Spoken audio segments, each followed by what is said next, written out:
Hey guys, welcome back to the part 9 of Beauty of Resilience. Kitchen god heaven empress के पास जाती है और उससे कहती है ऐसा क्यों होता है कि हमारी शादी बचपन में ही तय हो जाती है, जबकि हम एक दूसरे को चाहे जानते हो या ना जानते हो। जैसे आपकी शादी हेवन किंग के साथ हो गई और मेरी शादी मास्टर यैन के साथ तय हो चुकी है, जबकि हम एक दूसरे को प्यार भी नहीं करते। वेई जी, जो कि फॉर्मूला की वजह से कभी भी मर सकती है, वो डेमोन किंग के पास जाती है।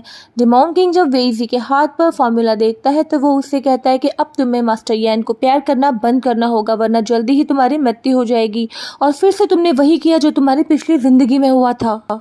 वेई जी को अपने पिछले जन्म के बारे में कुछ भी याद नहीं है और वो डेमोन किंग से अपनी पिछली जिंदगी के बारे में पूछती है। तो डेमोन किंग उसे एक पास्ट लाइफ स्टोन के पास लेकर जाता है, जिससे कि वेई जी को अपनी पुरानी जिंदगी दिखाई देने लगती है। पिछले जन्म की शुरुआत मार्शल के मेंशन से होती है, जहां वेई जी मार्शल की बेटी थी और उसका नाम था सीमा वैंग। ये है वेई जी की माँ। इस कहानी में मैं वेई जी की माँ को सीमा कॉल करूंगी और वेई जी को वेई जी ही कॉल करूंगी, जिससे कि आप लोग कंफ्यूज ना हो। तो हाँ, वेई जी की माँ सीमा उसकी शादी करवाना चाहती है, लेकिन वेई जी शादी नहीं करना चाहती और वो कई लड़कों को भगा चुकी है। और इसका कारण ये है कि वेई जी अपनी सेना में भर्ती होने के बाद अपने देश की सेवा करना चाहती है। लेकिन इस बार वेई जी की माँ उसे इमोशनली ब्लैकमेल करती है और फाइनली लड़का देखने के लिए राजी कर लेती है। ये वो लड़का है जो वेई जी को देखने के लिए आता है। इसका नाम है मिस्टर व्यू। लेकिन तभी वहाँ एक लड़की आती है जो मिस्टर व्यू से कहती है कि तुम मुझे धोखा नहीं दे सकते, मैं तुम्हारे बच्चे की माँ बनने वाली हूँ। और इस तरह वेई जी मिस्टर व्यू को भगा देती है। और ये लड़की कोई और नहीं बल्कि डेमोन किंग है। डेमोन किंग पिछले जन्म में उसका नाम म्यूनैन था और वो वेई जी का बहुत अच्छा दोस्त हुआ करता था। वेई जी के पिता ने डेमोन किंग को सड़क से उठाकर पाला था। और ये है वेई जी का आलसी भाई झाओ, जो कि आर्मी ज्वाइन नहीं करना चाहता। वेई जी के फादर चाहते हैं कि झाओ आर्मी ज्वाइन करे और अपने देश की सेवा करे, लेकिन झाओ हमेशा किसी न किसी बहाने से इस चीज को टाल देता है। डेमोन किंग यानी कि पिछले जन्म का म्यूनैन वेई जी के साथ अक्सर तलवारबाजी की प्रैक्टिस करता है। वो दिल ही दिल में वेई जी को पसंद भी करता है, लेकिन उसे कह नहीं पाता।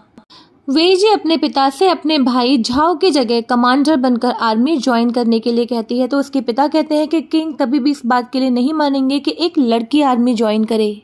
लेकिन वेई जी ये कहकर अपने पिता को मना लेती है कि वो एक लड़की बनकर नहीं बल्कि अपने भाई झाओ की जगह एक लड़का बनकर ही आर्मी को ज्वाइन करेगी। तो उसके पिता मान जाते हैं और म्यूनैन को वेई जी के साथ उसका ध्यान रखने के लिए भेज देते हैं। और ये है जनरल कैव। इन्हें जब पता चलता है कि झाओ फाइनली कमांडर बनके आर्मी ज्वाइन करना चाहता है तो उन्हें अच्छा नहीं लगता। हालांकि ये नहीं जानते हैं कि झाओ की जगह वेई जी आर्मी ज्वाइन करने वाली है। आर्मी के अंदर कुछ सीनियर सोल्जर्स एक न्यू कमर को परेशान करते हैं और उसे मारते हैं। तभी उसको बचाने के लिए वह मास्टर यैन आ जाता है। इस जन्म में मास्टर यैन का नाम चेन यान है और वो आर्मी में एक छोटा सा सोल्जर है। वेई जी जब अपने सोल्जर्स को लड़ते हुए देखती है तो उन लोगों के पास आती है, लेकिन ध्यान रहे अभी इस वक्त वेई जी इन सब लोगों के लिए कमांडर झाओ है। डेट मीन्स एक लड़का है। चेन यान बहुत स्मार्ट होता है और पूरे मैटर को बहुत ही स्मार्टली हैंडल कर लेता है। वेई जी उससे इम्प्रेस हो जाती है और उस न्यू कमर को ग्रुप लीडर बना देती है। अगले दिन कमांडर वेई जी का सामना कुछ गरीब लोगों से होता है जो अपना शहर छोड़कर जाने के लिए मजबूर होते हैं। वेई जी उनको रोकना चाहती है, लेकिन वो लोग नहीं रुकते हैं और वेई जी पर हमला कर देते हैं। तभी चेन यान उसके सामने आता है और वेई जी को बचाता है। चेन यान वेई जी को अपने साथ घोड़े पर बिठाकर वहां से भगाकर ले जाता है। उसे कुछ अजीब सी फीलिंग होती है, लेकिन वो समझ नहीं पाता। वेई जी को कैंप में ले जाकर वो उसके रूम में लिटा देता है। तभी वहाँ म्यूनैन आ जाता है। चेन यान म्यूनैन से कहता है कि हमें अब कमांडर के कपड़े चेंज कर देने चाहिए, लेकिन म्यूनैन उसे साफ मना कर देता है क्योंकि वो जानता था कि कमांडर वेई जी एक लड़की है। म्यूनैन को चेन यान का वेई जी के इतना करीब आना बिल्कुल अच्छा नहीं लगता और वो चेन यान की बुराई वेई जी से करता है, लेकिन वेई जी कहती है कि वो मासूम है, उसे पता ही नहीं है कि मैं एक लड़की हूँ, इसलिए उसकी कोई गलती नहीं है, बल्कि उसने तो मुझे बचाया है। अगले दिन वेई जी चेन यान के पास पहुंचती है। वो जानती थी कि चेन यान बहुत ही स्मार्ट है, वो हॉर्स राइडिंग भी बहुत अच्छे से कर सकता है और तलवारबाजी भी, इसलिए वो चेन यान से पूछना चाहती थी कि वो एक्चुअली है कौन और वो आर्मी में भर्ती होने से पहले क्या करता था। तो चेन यान उसे बताता है कि दरअसल वो एक चोर है जो खाना भी चोरी करके खाता है। एक बार उसके गांव में डाकू आ गए थे और वो वहां से भाग निकला और आर्मी में भर्ती हो गया।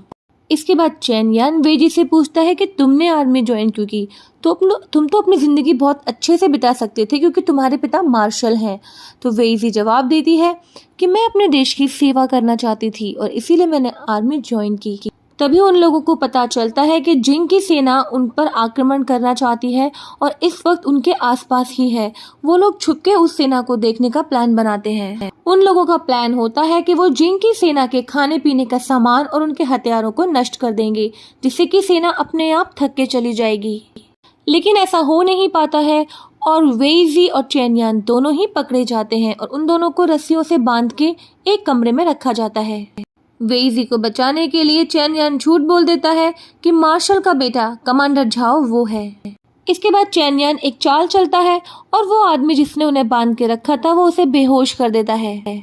इस वक्त चेन यान वेइजी के बहुत करीब होता है और वो वेइजी से अपने पॉकेट से एक चाकू निकालने के लिए कहता है। चाकू से रस्सी काटते वक्त चेन यान वेइजी के बहुत करीब चला जाता है और उसे पता चल जाता है कि असल में ये लड़का नहीं बल्कि एक लड़की है। एक बार फिर से चेन यान उसकी जान बचाता है और दोनों वहां से भाग निकलते हैं। ये है मिस्टर केजी, जिंग की सेना के जनरल। अगर आपको याद हो तो इस जन्म में ये मिंगलैंग बना है। मार्शल को जब पता चलता है कि चेन यान ने दो बार उसकी बेटी की जान बचाई है तो वो चेन यान का प्रमोशन कर देता है और उससे कहता है कि अब तुम्हें जनरल काओ के साथ वर्क करना होगा। लेकिन चेन यान इस प्रमोशन को लेने से मना कर देता है क्योंकि वो कमांडर झाओ यानी कि वेजी के साथ ही काम करना चाहता था। बातों ही बातों में चेन यान म्यूनान के सामने इस राज को खोल देता है कि वो जान चुका है कि कमांडर एक लड़की है। म्यूनान को चेन यान पे बहुत गुस्सा आता है, लेकिन चेन यान कहता है कि मैं वादा करता हूँ ये राज मैं किसी और को नहीं बताऊंगा।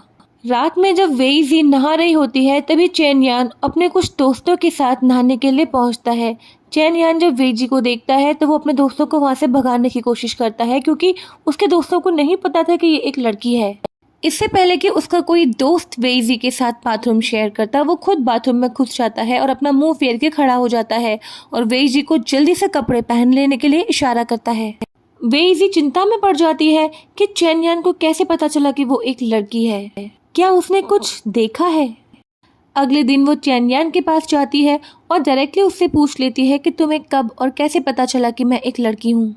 तो चेन यान उसे बताता है कि उस दिन जब हम दोनों को कैद कर लिया गया था तो रस्सी काटते वक्त मैं तुम्हारे बहुत करीब आ गया था और तब मुझे पता चल गया था कि तुम एक लड़की हो। लेकिन चिंता मत करो, मैंने उतना भी कुछ नहीं देखा। लेकिन मुझे ये समझ नहीं आता कि एक लड़की होकर तुम्हारे शौक इतने अजीब से क्यों हैं।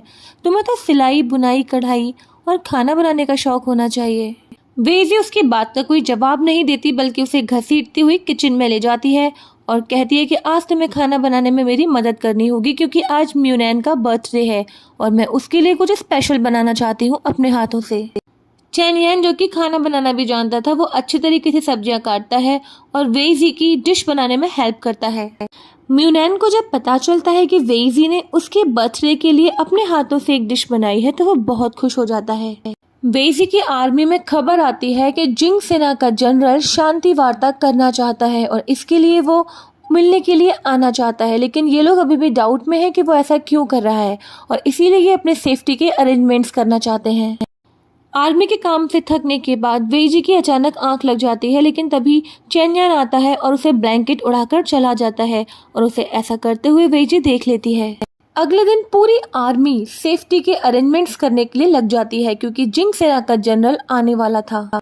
रात में चेन यान जिंग सेना के जनरल से मिलने जाता है और इससे ये पता चलता है कि जनरल ने ही चेन यान को इस सेना में भेजा हुआ है अपना जासूस बनाकर। लेकिन अब चेन यान के मन में कहीं ना कहीं वेइजी के लिए एक सॉफ्ट कॉर्नर बनने लगता है। मार्शल और जनरल के बीच में शांति वार्ता होती है लेकिन कोई भी रिजल्ट नहीं निकलता है। तभी वहाँ कुछ लोग आकर अटैक कर देते हैं और ये चेन यान ही होता है जो अपने फेस को कवर करके अटैक करने के लिए आता है। इसके बाद आंखों ही आंखों में जनरल और चेन यान के बीच में एक इशारा होता है। चेन यान वहाँ से गायब हो जाता है और अपने रूम में वेश बदल के बैठ जाता है। म्यू नैन अपनी आर्मी के साथ उस मास्क मैन को ढूंढने के लिए निकलता है और ढूंढते ढूंढते वो चैन यान के रूम में भी पहुंचता है, लेकिन चैन यान कहता है कि इतनी बड़ी आर्मी के साथ तुम उस एक आदमी को नहीं पकड़ पाए। तभी म्यू नैन चैन यान के हाथों में वेईजी का रुमाल देख लेता है और उसे जलन होने लगती है। वो चैन यान से कहता है कि ये रुमाल अभी और इसी वक्त मुझे चाहिए, और उस रुमाल को लेकर दोनों के बीच में फाइट होने लगती है। दोनों एक दूसरे को मारने लगते हैं। तभी वेईजी वहां पहुंच जाती है और उन दोनों को लड़ते हुए देखकर कहती है कि इतना क्रिटिकल समय है, हमारी आर्मी पर अटैक हुआ है और हमें उस छुपे हुए अटैकर को ढूंढना है, और ऐसे समय में उसको ढूंढने की जगह तुम दोनों आपस में ही लड़ रहे हो। क्या कोई मुझे बताएगा कि लड़ने की वजह क्या है? और इसी के साथ ये पार्ट भी खत्म हो जाता है। तो ये पार्ट आपको कैसा लगा कमेंट बॉक्स में बताना बिल्कुल मत भूलिएगा। हालांकि आप लोग बताते नहीं हैं, but still I am saying that. And अगर आपको वीडियो अच्छी लगी हो तो उसे लाइक कीजिए, शेयर कीजिए, चैनल पर नए हैं तो सब्सक्राइब कीजिए, ताकि कि आपको मेरे न्यू वीडियोस का नोटिफिकेशन जल्दी ही मिल जाए। तो मिलते हैं नेक्स्ट पार्ट में। Till then tata bye bye, sayonara and take care.